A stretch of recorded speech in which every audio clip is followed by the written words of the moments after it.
Pessoal, voltei e mais uma vez eu quero conversar com vocês sobre esse tempo maravilhoso que teve início na quarta-feira de cinza, que é o tempo de Quaresma, né? A Quaresma é um tempo de transformação. Esse é um tema que jamais perde a sua atualidade, a sua contemporaneidade, né? Ele é sempre atual na vida religiosa, cristã, mas infelizmente muitos não sabem o que ele representa. Essa é uma triste verdade, né? Por isso eu quero mais uma vez refletir com vocês sobre ele. Veja bem, a culminação, a colocação das cinzas com que a igreja começa a nossa preparação para a celebração solene do Tríduo Pascual não pode nem deve ser um gesto cerimonial, tá? Protocolar, pitoresco, tradicional. Longe disso. Ele deve ser a demonstração de um compromisso de se deixar adaptar pelo Espírito Santo, esse é o termo, para a transformação pessoal e comunitária. O começo da atividade apostólica de Jesus para São Marcos, se a gente fizer uma visita na casa de Marcos, a gente vai ver isso, é um verdadeiro convite à conversão, um verdadeiro convite à transformação, né, de Jesus. O tempo já se completou e o reino de Deus está próximo. Convertei-vos e crede no Evangelho. Marcos 1, 14 e 20 e Marcos 1, 15. Você vai encontrar, se fizer uma visita, é mais ou menos isso, no Evangelho de Marcos, essa colocação de Jesus, né? Terminou o tempo das promessas e da espera. O Salvador chegou, né, e está começando a sua missão. A sua presença é a plenitude dos tempos, é a perfeição, né? Tornando os veículos da misericórdia de Deus e da história da salvação. Mas há algo admirável, surpreendente, magnífico nesse alegre aviso do nosso amado Jesus Cristo. Logo após afirmar que o reino chegou, não é? O Senhor, ele intima o povo, né? Convertei-vos e crede no Evangelho. O reino será sempre um bom anúncio para quem quer abrir a surpresa inquietante, quem quer se abrir a surpresa inquietante, melhor dizendo, do Deus que Jesus divulga, não é, que Jesus anuncia, não é? E acolher a novidade, a boa nova que Jesus traz, né? O Evangelho, acolher esse Deus maravilhoso que chega, né? Exige que saiamos de nós mesmos, né? Como os ninivitas. Esse é um exemplo clássico, eu sei, todos os pregadores, padres, bispos, citam ele, porque realmente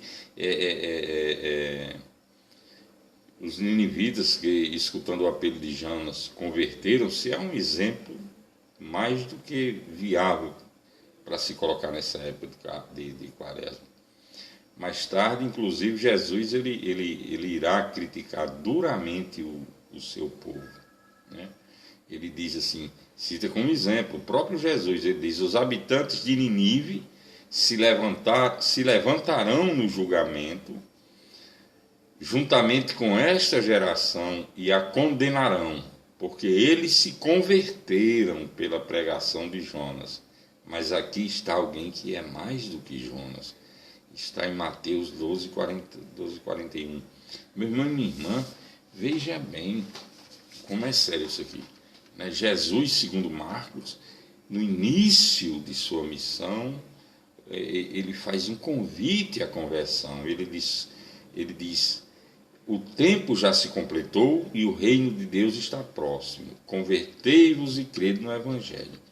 E mais na frente, um pouco na frente, pegando o exemplo dos ninivitas, né, que escutaram o apelo de Jonas e se converteram, Jesus usa isso como exemplo, né?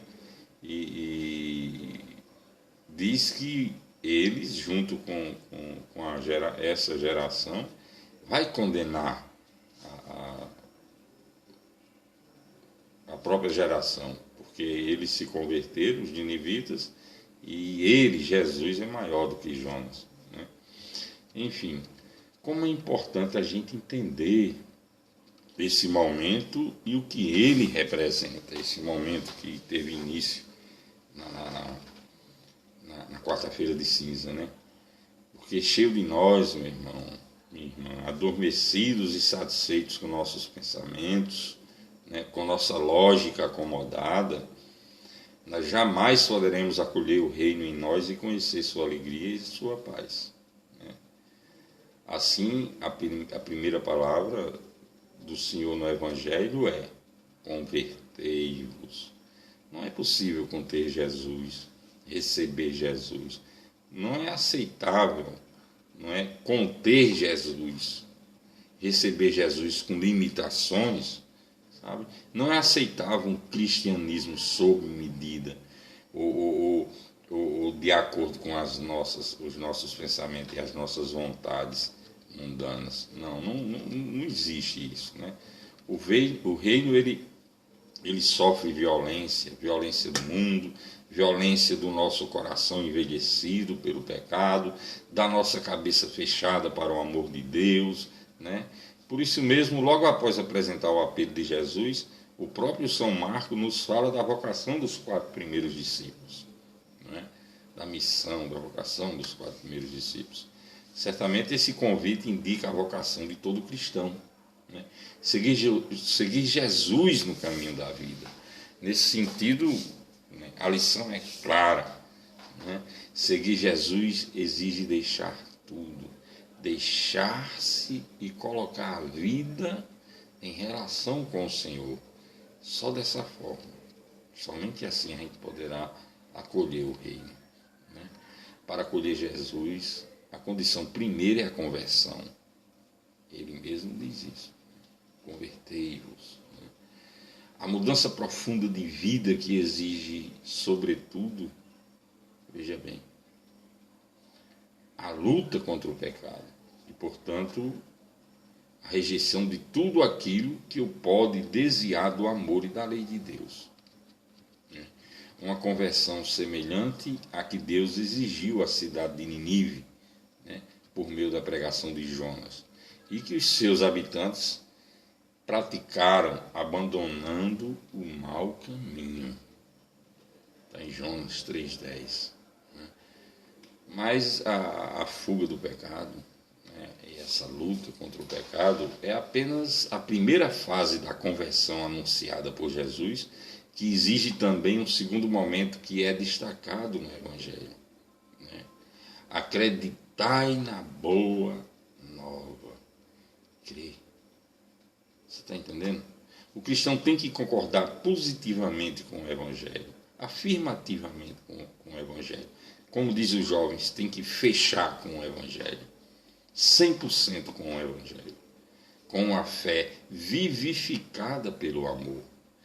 E não ficar somente na sua aceitação teórica, né, mas procurar evidenciá-la com a vida prática, no dia a dia.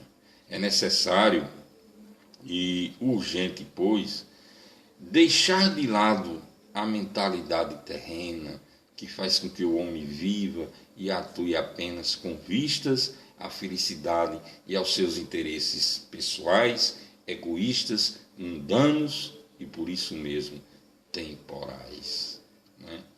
A aparência deste mundo passa. São Paulo, lá em 1 Coríntios 7,31, já advertia, né? E adverte até hoje. E, como eu disse no início, a atividade pública de Jesus, ela começa com um forte anúncio: convertei-vos e crede no Evangelho. Marcos 1, de 14 a 20. Meu irmão, minha irmã, a mensagem de Jesus ela é muito clara. Ela é nítida, sem espaço nenhum, para nenhuma dúvida nem contestações. Depois da prisão de João Batista, Cristo vai para a Galiléia e vai pregar. O tempo já se completou e o reino de Deus está próximo. Convertei-vos e crede no Evangelho. Ele vai dizer ao povo. Essa é a primeira pregação de Jesus, é o princípio, o início de sua missão. Convertei-vos e crede no Evangelho. A palavra conversão, ela recomenda, ela indica, ela sugere uma mudança de vida radical. Uma mudança de vida radical. Né? Na fé cristã há uma dimensão ainda mais profunda. Nós somos chamados a tornarmos-nos semelhante a Cristo. Outro Cristo, daí cristãos, entendeu? Por isso é preciso estar muito atento às falsas conversões, que existem muitas, meu irmão e minha irmã. Né? Na quarta-feira de cinza, e na primeira mensagem eu fiz justamente neste dia, falando sobre a quaresma, nós sentimos ainda, e hoje, né, que eu estou no primeiro domingo da quaresma, a gente ainda sente o eco da voz do Senhor, que, mediante a igreja, nos convida à conversão. Convertei-vos e crede no Evangelho. É um apelo à liberdade cristã, eu já falei sobre isso, não é? Onde nós somos chamados a entender o forte convite de Jesus. Para isso, eu gostaria de citar como exemplo a parábola do filho pródigo, do pai misericordioso, como muitos chamam. Pois nela a gente vai encontrar o mais significativo exemplo do que nós cristãos devemos entender por conversão. Abandonar os falsos deuses, que insistem em dominar o nosso coração, né? O dinheiro, as drogas, bebidas, mentiras, né? Paixões, entre aspas, né? E correr, ir ao encontro do Deus verdadeiro, como Zaqueu, que eu citei na outra mensagem, que saiu correndo e abrindo caminho e não tendo como ver o Senhor, porque ele tomou conhecimento que Jesus ia passar perto da casa dele, subiu numa árvore, procurou, quis ver o Senhor, né? Agiu, teve uma atitude, né? Tem que ir ao encontro desse Deus verdadeiro, do Pai, ir ao encontro dele e deixar-se transformar por seu amor, né? Que é uma fonte de uma nova vida. Quaresma é isso. Por isso, Jesus, ao ser procurado por Nicodemos, eu sei que você sabe dessa passagem na Bíblia, ele explicou que seria necessário nascer de novo para ver o reino de Deus. E Nicodemos pensou que, mas como voltar para o ventre da mãe? Não. Jesus falava da conversão, que é o que nós buscamos vivenciar na quaresma, né? Nesses 40 dias que se iniciaram e que antecedem a Páscoa e que se iniciaram na quarta-feira de cinza. E eu posso garantir, aqui está o verdadeiro sentido da conversão. Nascer de novo, nascer de novo, nascer de novo. É essa grande maravilha que Deus quer operar na vida de seus amados, na minha vida, na sua, na vida do próximo. Essa é a maravilha que Deus quer operar. A conversão é a recriação do ser, é a renovação do ser, e tudo se faz novo. Sabe? Um fato mais admirável que a criação do universo. Pode ter certeza disso. É obra, em primeiro lugar, do Espírito Santo em nós, para que, com gosto renovado, com gosto novo, né, reconstruído, nós possamos pronunciar, gritar, bradar, Abba, Pai. Sabe? Abba, Pai. Quaresma é o tempo no qual Deus revela o amor transformador do seu Filho Jesus Cristo. Um amor que o impeliu a dar sua própria vida por nós na cruz.